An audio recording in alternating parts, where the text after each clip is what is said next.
berharap kepada Allah sampai akhir hayat dalam keadaan husnul khatimah. Alhamdulillah. Kemudian kewajiban kita yang kedua. Saya ambil tisu dulu Bapak. Saya punya berat badan memang 125. Jadi agak berkeringat. Tadi saya tidak tahu tisu saya jatuh di mobil. Kewajiban kita yang kedua, kita bersama-sama mengirimkan salam, mengirimkan salawat kepada siapa?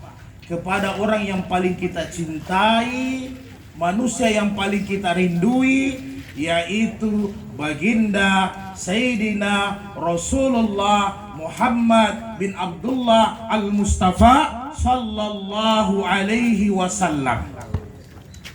Kita berharap semua yang ada di tempat ini, mudah-mudahan khususnya almarhum juga, kita akan menemani baginda Rasulullah sallallahu alaihi wasallam di yaumil qiyamah. Nas'aluka murafaqatan ma'an nabi sallallahu alaihi wasallam. Ya Allah, kami berharap dan memohon kepada Engkau agar Engkau membersamai kami dengan baginda Rasulullah nanti di yaumil qiyamah, yaitu di surganya Allah, Jannatul Firdaus. Allahumma salli ala Sayyidina Muhammad wa ala ali Sayyidina Muhammad. Assalamu alayka ya Rasulullah. Assalamu alayka ya Nabi Allah. Assalamu alayka ya Habib Allah. Assalamu alayka ayuhan Nabiyyu wa rahmatullahi wa barakatuh.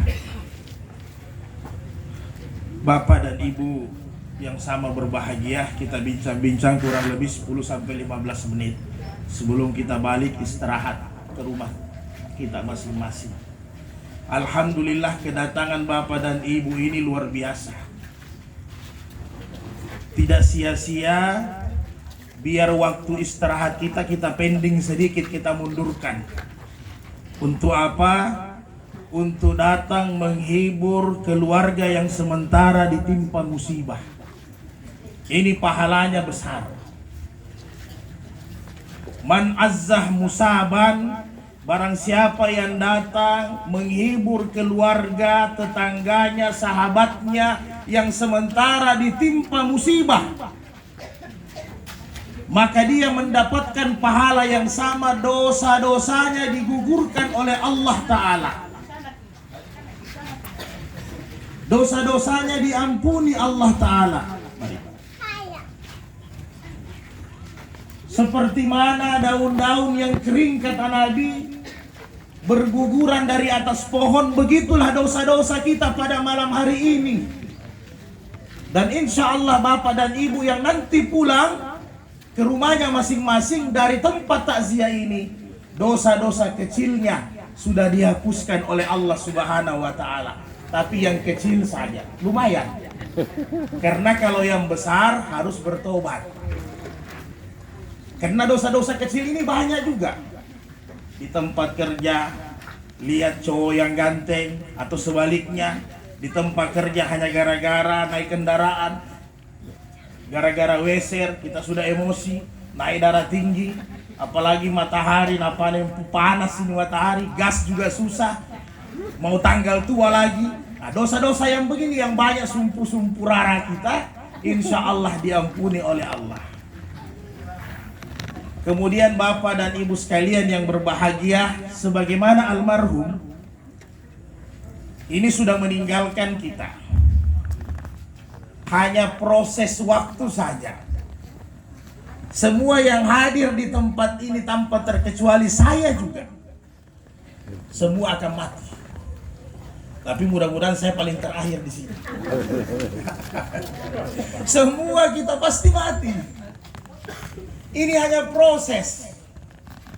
Seperti mana kelahiran, pada hakikatnya Allah menciptakan manusia sekaligus. Semua dari Nabi Adam sampai manusia yang terakhir. Hanya proses keluarnya melalui kandungan rahim seorang ibu itu berproses satu-satu. Begitu juga nantinya ketika kembali prosesnya kembali ulang ke asalnya, sebagaimana kita min turabin diciptakan dari tanah, pasti kembali ke alam barzah juga berproses satu-satu. Tetapi semua, jadi hakikatnya kita hidup ini sebenarnya kalau dipikir-pikir, direnungkan, kata Imam Al-Ghazali rahimahullah, kalau kita pikir-pikir memang hakikatnya kita hidup di dunia, biarpun di mana apapun profesi kerja kita, mau di kantor, mau di pasar, mau di kebun, mau di toko, mau di mana saja, hakikatnya satu, menunggu mati. Menunggu kapan datangnya Israel untuk mencabut nyawa kita. Itulah hakikatnya. Hanya untung ini barang, alhamdulillah Allah kasih gaib. Kalau seandainya ibu-ibu ini, bapak-bapak ini mati tidak dikasih gaib, semua ada di KTP tertulis, waduh nama Teo. Apalagi yang tinggal 1 tahun, sudah selesai. Sudah tidak ada biar selera makan, tidak ada. Seandainya ditaruh di ujungnya KTP, kan ada tanggal lahirnya, berarti ada tanggal mati. Tapi untung Allah kasih gaib. Tapi jangan khawatir, Allah sayang sama hambanya. Walaupun ini kematian itu gaib, tapi Allah kasih tanda-tanda. Tidak usah khawatir, ada tanda-tandanya. Ya sudah seperti saya, sudah mau masuk 50 ini, banyak tanda-tandanya. Kada na dua mau kada. Ini belakang, ini rambut sudah hampir setengah lebih putih. Makan juga sudah mulai pilih-pilih. Ya ibu-ibu, bapak-bapak juga sekalian. Apalagi kalau sudah waktu subuh, habis salat subuh lihat jalan-jalan subuh. Kalau sudah tidak pakai sandal, ya sudah mulai rasa itu. Itu tanda-tanda yang Allah berikan sama kita. Makanya bercermin itu, lihat kita punya wajah. Berimbamu, ngisi, so tidak ada. Tanda-tanda yang Allah kirim. Artinya semua ini, kata Nabi, semua ini akan berubah. Semua fisik jasmani kita, makya dan nabita, semua akan berubah. Tidak ada yang kekal abadi. Hanya yang tidak berubah apa? Yang tidak berubah utul amal wa sahwat. Yang tidak pernah berubah dari manusia adalah angan-angannya dengan sahwatnya, selalu mudah. Biar umurnya sudah habis, sudah susah jalan, sudah susah melihat, kurang pendengaran, tapi angan-angannya masih sampai di langit. Sudah 80 masih mau tanam cengkeh. Bagus juga kalau untuk anak cucu. Jadi kalau waktu muda sudah jarang masuk masjid, sudah pensiun juga tidak mau masuk masjid. Jadi mau tunggu nanti mati baru dikasih masuk masjid, sayang. Bapak dan ibuku sekalian yang berbahagia, maka saya mengajak kepada kita semua, termasuk saya punya diri, mumpung Allah masih memberikan kita kehidupan. Sebenarnya kehidupan ini sedikit sekali, seperti kedipan mata saja 60 tahun. Maka sebagaimana pesan Nabi, jaga sehatmu sampai nanti tiba-tiba saqanika, datang sakitmu. Semua kita terbatas, waktu yang luang, sampai nanti waktu kita sudah terbatas, sudah sakit. Ya pasti walaupun kita sakit, namanya orang istiqamah, pasti kita tetap beribadah, tetapi sudah terbatas. Sudah tidak mampu ke masjid, paling tinggal di tempat tidur. Maka kita masih kuat, masih mampu hari ini. Maka buat persiapan. Tidak ada yang bisa menyelamatkan kita kecuali persiapan. Ingat Pak, ingat Bu, Rasulullah berkata bahwa la ilaha illallah inna lil mauti syakaratin. Tidak ada Tuhan selain Allah yang bisa menyelamatkan kita, bahwa setiap kematian ada sakaratin, ada kesusahan, ada hal yang sangat sakit, ada hal yang mengerikan, ada hal yang mengganaskan. Setiap kita sakaratul maut. Maka obatnya supaya sakratul maut kita ini bagus, banyak-banyak beramal saleh. Karena apa yang kita ampe-ampe aga, yang kita buat di dunia ini, itu yang kita dapat. Begitu juga nanti apa yang paling banyak, yang paling mendominasi kita lakukan di dunia ini, itu nanti yang keluar dari mulut kita. Kalau kita bendahara di kantor terlalu banyak hitung-hitung uang, ya bisa-bisa doi keluar, doi sudah mau meninggal masih fulus dipikir. Kalau terlalu banyak kita tipu orang, timbangan dikurangi, beras baru, beras lama dicampur dengan harga yang mahal, bahan bakar juga patra lain dicampur dengan apa ini sekarang. Ya, yang eceran yang didapat itu Mama Lemon. Hati-hati. Tidak usah kita cerita orang-orang di atas kita lah. Ya. Sedangkan yang kecil-kecil saja ini masih banyak otak kotor. Kalau sudah di atas memang tempatnya. Tinggal oknumnya saja. Mampu tidak. Karena cobaannya biar saya pun kalau naik di atas bisa jadi juga bengkok jadinya. Karena yang namanya merah-merah Soekarno-Hatta ini cobaan godaannya besar, Pak. Makin tinggi, makin banyak penghasilan, makin banyak hayalan. Pasti tidak akan pernah cukup, kata Nabi, kecuali mulut kita tertutup oleh tanah. Baru selesai. Maka apa yang kita lakukan? Inilah yang nanti keluar. Dan yang kita harapkan bagaimana ketika sakarat meninggalkan dunia ini, yang keluar dari lisan kita minimal semua kebaikan. Subhanallah, alhamdulillah, la ilaha illallah, Allahu akbar. Kalau kata-kata ini yang diakhiri bersamaan dengan roh dan jasad kita keluar, maka dahala jannah. Sudah jelas kita penghuni sorga. Pasti itu.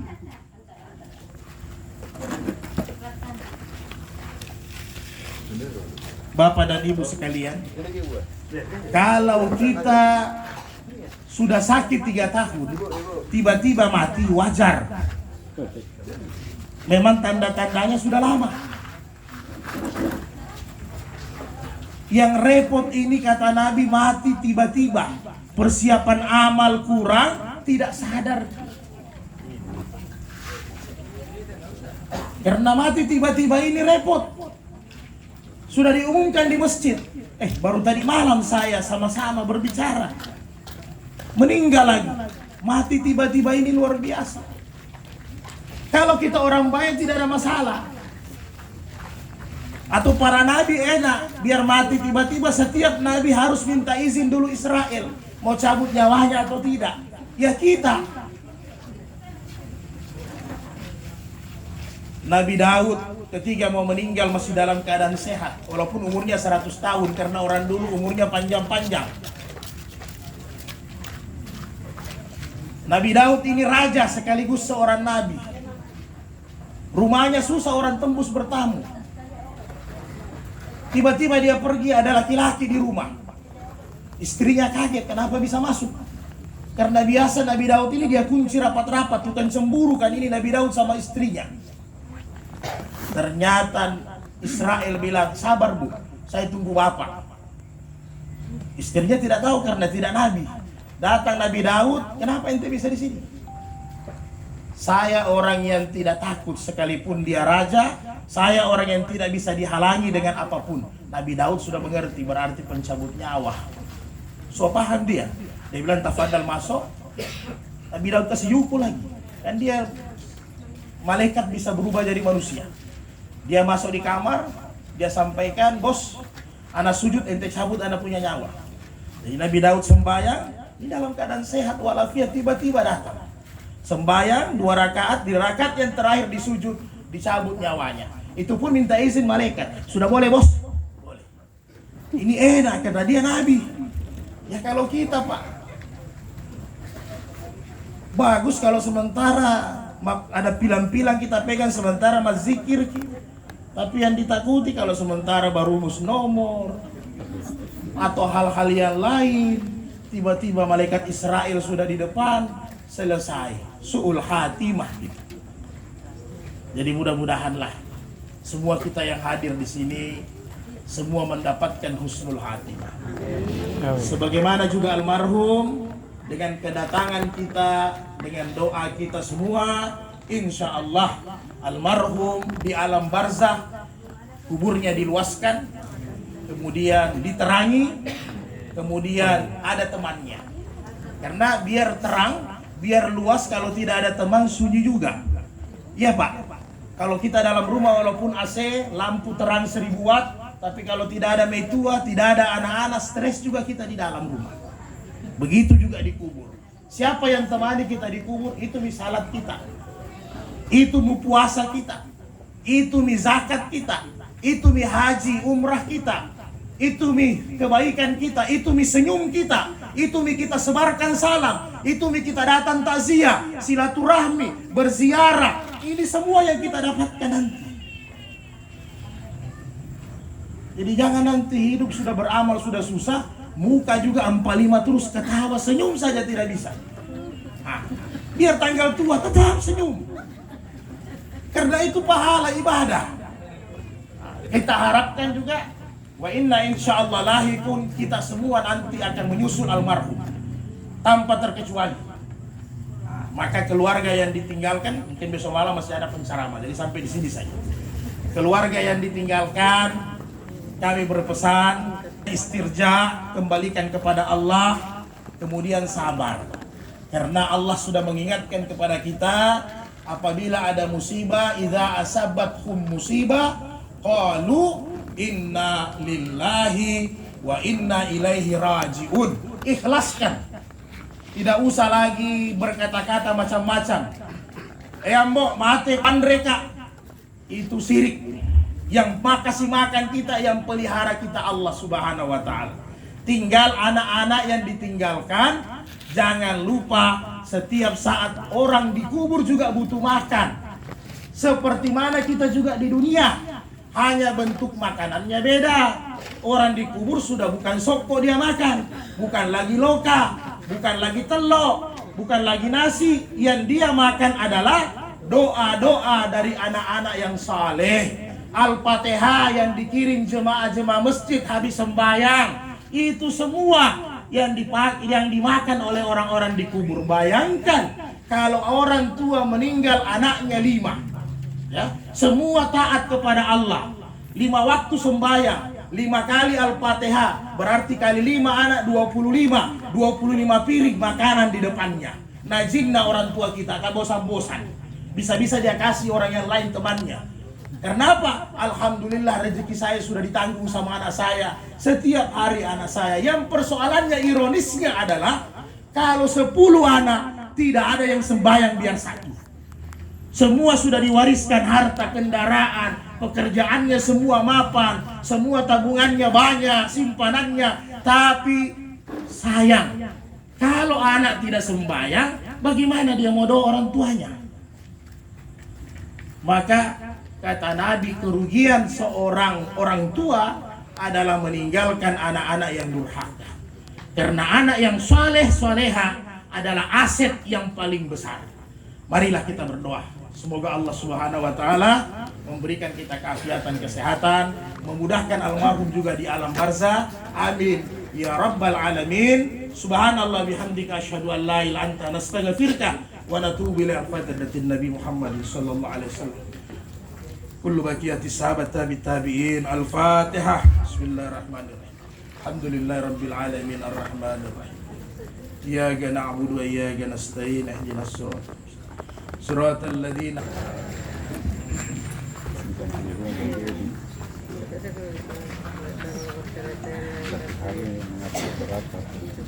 Terima kasih kami ucapkan kepada Bapak Al-Ustaz yang telah memberikan tausiahnya kepada kita semua. Singkat namun begitu padat. Kita masih sama-sama mau mendengarkan, namun waktu juga